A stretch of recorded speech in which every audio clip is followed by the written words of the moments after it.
வணக்கம் நண்பர்களே. நீதிமன்றத்தின் தீர்ப்பு காரணமாக அமைச்சர் செந்தில் பாலாஜி காவலில் வைக்கப்பட்டுள்ளார்.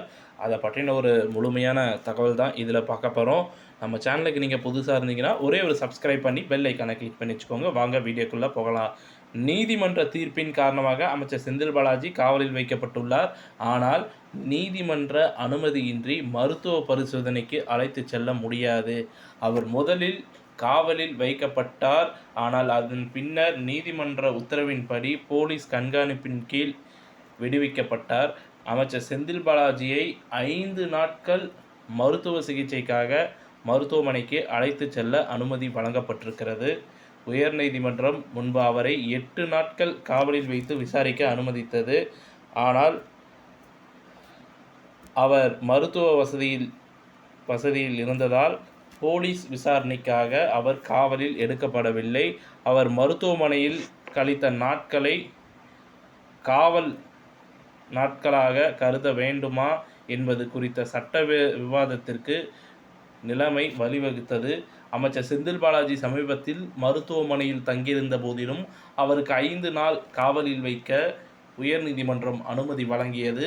அமைச்சர் செந்தில் பாலாஜி சமீபத்தில் விசாரணைக்காக காவலில் வைக்கப்பட்டார். காவல்துறையில் சட்ட நடவடிக்கைகள்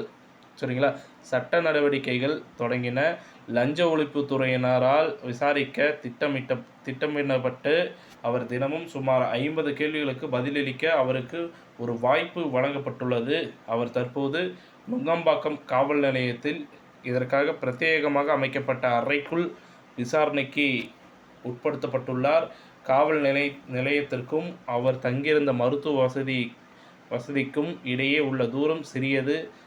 தோராயமாக 1 அல்லது 2 கிலோமீட்டர்கள் தான். விசாரணைக்கு வசதியாக பயணம். அமைச்சர் செந்தில் பாலாஜி தினமும் மருத்துவமனையிலிருந்து காவல் நிலையத்திற்கு விசாரணைக்காக அழைத்து செல்லப்படுகிறார். அது மட்டுமல்லாமல் விசாரணை முடிவடையும் நாளானது ஆகஸ்ட் 12 வரை முழு செயல்முறையும் தொடரும் என்று எதிர்பார்க்கப்படுகிறது. விரிவான கேள்விகள் மற்றும் பதில்கள் சுமார் 1 அல்லது 2 கிலோமீட்டர் தூரத்தில் நிகழ்கின்றன. ஒவ்வொரு வழியிலும் சுமார் 10 நிமிடங்கள் பயணம் நேரம் எடுக்கும். செயல்முறை பார்த்திங்கன்னா தினசரி சுமார் 50 கேள்விகளை உள்ளடக்கியதாக இருக்கும்.